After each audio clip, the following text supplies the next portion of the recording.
भैया बहनों, यह मेरा कक्षा अष्टम में सामाजिक विषय की है। जैसा कि आप जानते हैं कि सामाजिक विषय के अंतर्गत 3 विषय आते हैं: इतिहास, भूगोल और नागरिक शास्त्र। इसलिए इसका भी टाइम टेबल जरूरी है। सोमवार, मंगलवार, बुधवार को इतिहास विषय पढ़ाया जाएगा और गुरुवार, शुक्रवार को भूगोल और शनिवार को नागरिक शास्त्र विषय का अध्ययन होगा। तो भैया बहनों, इसी क्रम में आज इतिहास का हिस्ट्री का हिस्ट्री में आपने यूरोपीय शक्तियाँ भारत में आईं और किस उद्देश्य से आईं और किस लिए आईं, इसके बारे में आपने पढ़ा था। उसी संदर्भ में कुछ महत्वपूर्ण बिंदु इस तरह से हैं। भैया बहनों, पिछले दिन आपको बताया गया था कि वास्को डी गामा जल मार्ग के द्वारा आते आते और भारत के कालीकट बंदरगाह पर उतरा।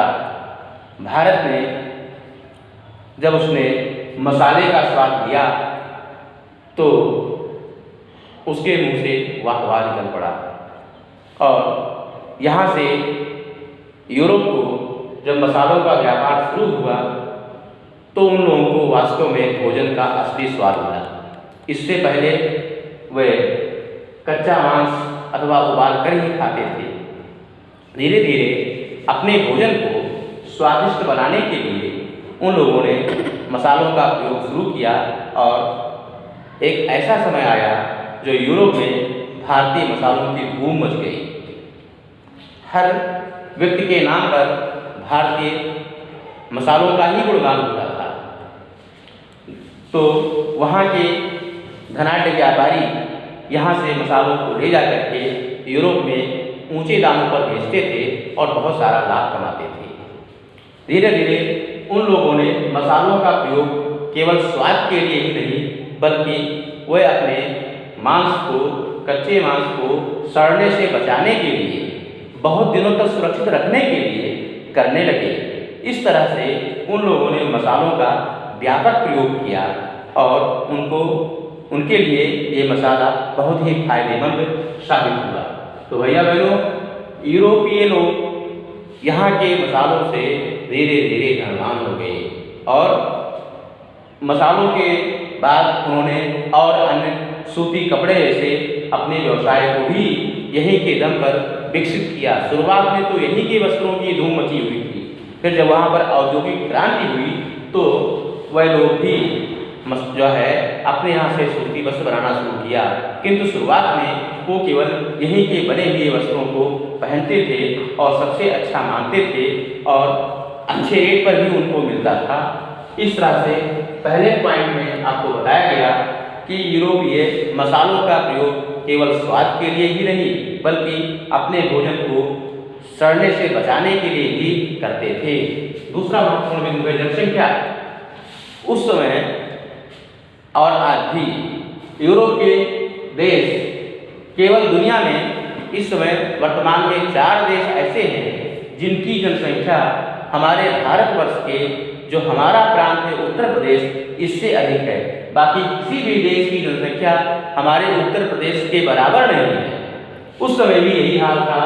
पुर्तगाल, इंग्लैंड, फ्रांस, हॉलैंड, जो महत्वपूर्ण ये देश थे उस समय के, जो व्यापार कर रहे थे भारतवर्ष से, इनकी जनसंख्या हमारे उत्तर प्रदेश से भी कम थी, पहली बात। दूसरी बात, इनके पास हमारे प्रदेश जैसे संसाधन भी नहीं थे। किंतु ये सोचने योग्य बात है, विचारणीय बिंदु है, फिर भी न तो संसाधन न तो जनसंख्या, फिर भी ये देश कैसे इतने अमीर हो गए और धीरे धीरे करके इन देशों ने दुनिया में बहुत सारे उपनिवेश बनाए, बहुत सारे देशों पर कब्जा किया। ऐसी कौन सी बात थी?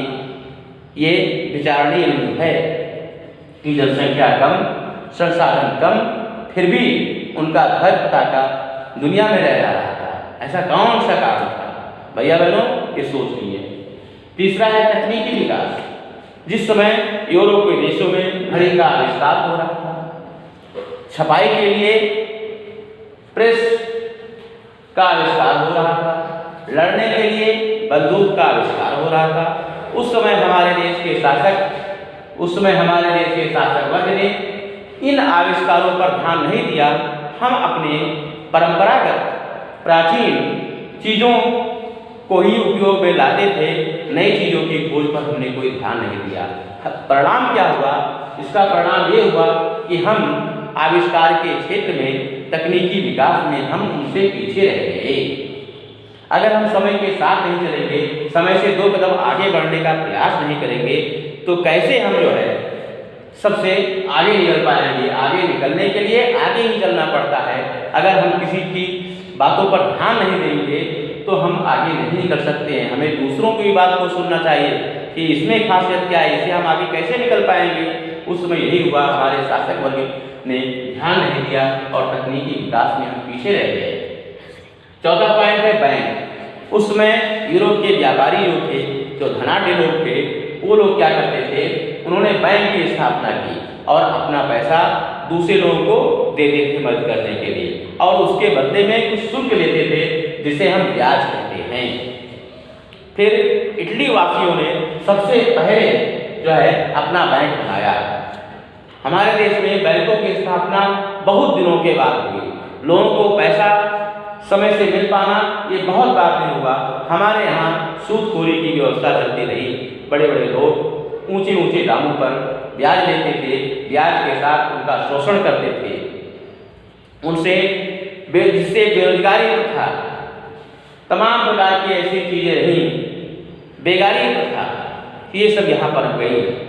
अगर बैंक होते तो ये बेगारी प्रथा, न तो बेरोजगारी प्रथा, ये सब न पनप नहीं पाती। ऐसे ही 17वीं शताब्दी में लंदन और एम्स्टर्डम में जो है बैंक खोले गए।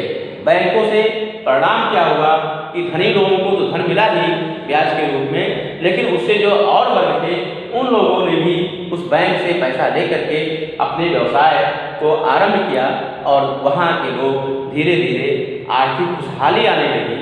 ये बहुत बड़ा काम, आर्थिक रूप से बहुत बड़ा काम था। बैंक आर्थिक व्यवस्था के रीढ़ होते हैं। जिस देश में बैंक नहीं होंगे तो वहाँ के लोग विकास कैसे कर पाएंगे? उनको अपना व्यवसाय, अपनी रोजी रोटी चलाने के लिए कैसे पैसा मिल पाएगा? इसलिए इटली वासियों ने बैंक खोला और फिर धीरे धीरे 17वीं सेंचुरी में लंदन और एम्स्टर्डम में भी बैंक खोले गए। इसका परिणाम हुआ कि वहाँ के लोग आर्थिक रूप से आगे बढ़े और इस क्षेत्र में भी हम पीछे थोड़ा रह गए। और लास्ट पॉइंट है यूरोपियन यूनियन। आज देखिए वो लोगों ने अपना एक यूनियन बना लिया है और ये यूनियन आर्थिक रूप से बहुत ही सशक्त होता जा रहा है। आज इसका बोलबाला होता जा रहा है। इसलिए आर्थिक जोन को मजबूत बनाने के लिए ऐसे यूनियन की भी आवश्यकता होती है। तो भैया बहनों, ये इस पहले टॉपिक के जो है यूरोपीय शक्तियों का भारत में आगमन, इससे संबंधित ये 5 जो है बहुत ही महत्वपूर्ण बिंदु हैं कि यूरोपीय द्वारा मसालों का प्रयोग कैसा होता है, उस समय की जनसंख्या और संसाधन के मामले में हमारा देश कैसा था, बहुत आगे था, संसाधन भी थे, जनसंख्या भी थे, ठीक, और ये लोग पीछे थे, फिर भी कैसे आगे बढ़े। तकनीकी विकास जैसे घड़ी, प्रेस, बंदूक इत्यादि का आविष्कार हुआ, हम लोग उससे अनभिज्ञ क्यों रहे? हम लोगों ने रेस के साथ दौड़ क्यों नहीं लगाई? ऐसे ही जब दुनिया में बैंक स्थापित हो रहे थे, हमारे यहाँ क्या प्रॉब्लम थी, हम क्यों नहीं बैंक स्थापित कर पाए? ये भी हमें आगे बढ़ना चाहिए, ध्यान देना चाहिए। ऐसे ही यूरोपियन यूनियन का गठन हुआ और यूरोप के देश जो है इस संगठन के अंतर्गत यूनाइट हो गए और उन्होंने काफ़ी तेजी से आर्थिक क्षेत्र बनाए और आर्थिक रूप से सशक्त होकर के उभरे। भैया बहनों, इस चैप्टर में इन बिंदुओं पर ध्यान देना अति आवश्यक है। आज का गृहकार्य है, इन बिंदुओं को पढ़िए और इनके हर एक बिंदु के बारे में 2-2 वाक्य लिखिए। Thank you.